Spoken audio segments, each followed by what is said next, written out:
Hi everyone, Dr. Dan with Dr. Pascal here from Lindenwoods Chiropractic. Today we want to do and show you the do's and don'ts of proper ergonomic setup from home, since most of you are now working from home. All right, so the first thing that we want to show you guys is some of the common mistakes I think that a lot of people are going to make. And because of these mistakes, if you're spending, your 7-8 hour workday in these bad postures, you're going to increase a lot of strain to the spine, the muscles, and you're going to make yourself much more prone and likely to have back pain, neck pain, but also really undo the natural position of your spine and cause some longer term damage there, okay? So right away, you guys notice Dr. Dan is holding that laptop in his lap, and because of it being on his lap like that, what you'll notice is a lot of rounding in his mid-back. He's rounded like this, his head is looking down and forward, and that's putting a ton of strain on the base of the skull, the neck, and the upper shoulders, predisposing him to neck pain, back pain, and upper back pain. Okay, so that's the first thing that we're going to say don't do, if you can, is find a flat surface to put your laptop on. Step number one. Okay, so we got a surface like a countertop or a kitchen table. Now, what you notice is what Dr. Dan changed is he's no longer sitting back in the chair. A lot of chairs, even though they have a back support, force you to sit too far back and lean backwards. So what you do is you cheat forward a little bit so the low back portion doesn't even touch you, and that's going to force you to sit up straighter. And now when we're looking at Dr. Dan from the side, his shoulder is higher, it's more in line with his hip. But what we will notice is that he's still forced to look down at his laptop. Okay, so the other thing quickly to note here is, Dr. Dan, bring that laptop in close to you. Okay, so now he's got no support for his arms, where if he puts the laptop in the middle of the table, he can rest his forearms on the table, and that'll relax his shoulders a little bit, so he's not having to shrug his shoulders all day long to try and work on his laptop. Okay, if you can, though, if you have access to a separate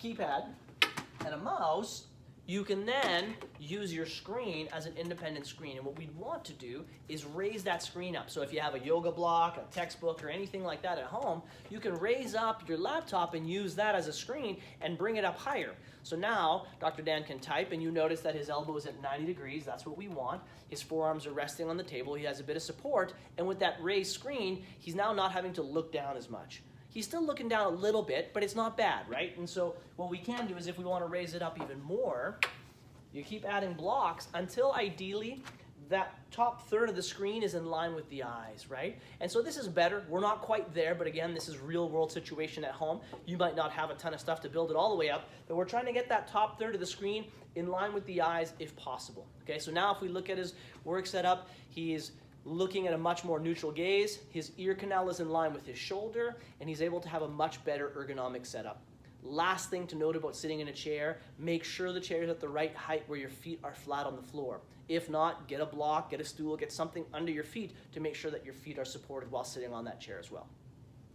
If you have the opportunity to at home, you can also switch your workstation by going back and forth between sitting at your kitchen table to maybe a bar top. So anybody that's got a counter surface that's 40 to 42 inches, we'll say, can then work in this standing position, right? And so the standing position obviously changes it up. It gives you the ability to change your posture. It also takes a lot of pressure off the lower back because you're not sitting. Okay. Now again, it's better for certain aspects. Now this is less ideal because now Dr. Dan is forced to look down a bit. So again, if you want to keep building it up, you're going to have to add some blocks in there and keep building up your screen until your screen gets to close to top third at eye level. So that's a much nicer, much better setup if you can get yourself a working setup from home while standing. Okay? And also, if you can, have a stool or maybe some old phone books, if you still have them, to at least have one foot up and keep alternating that as you go. It takes all the pressure and stress off your back and puts it onto the bigger muscles into your legs as well. Absolutely. Okay? So the key thing from working from home is to have and create some good habits to also help to decrease the pressure and stress on your spine. So the first thing is that every 30 minutes, put a timer on your phone or your computer, get up and do something for 30 seconds, whether it's going to get a drink of water, doing what we call the Brugger exercise, which is what we posted in a posture video we did last week. And all we want to do there is we want to extend back, hold for 5 seconds, and relax, extend back, relax. So we're basically undoing the pressure that we normally do when we have that kind of rounded position. So that's another thing. But also use those kind of coffee breaks that you normally get, let's say at work, and use that 15 minutes to go outside, go for a walk. If you have a treadmill or a stationary bike downstairs, go for a short walk. Do something to get your body moving to, again, help your body cope throughout the day. Lastly, if you have any questions about anything that we covered and you want to reach out to us, please feel free, email the clinic at info@lindenwoodschiropractic.com. You may even want Dr. Dan and myself to do a live tutorial with you, or a live session where we could do that via Zoom, Facebook Messenger, FaceTime, where we can actually see your setup at home and we can give you some personal recommendations on your setup at home. So feel free to reach out to us if you would like us to do that. Yeah, and also any questions, leave some comments below, but we're here to help in any way we possibly can. Have a great rest of your day. We're all going to be fine.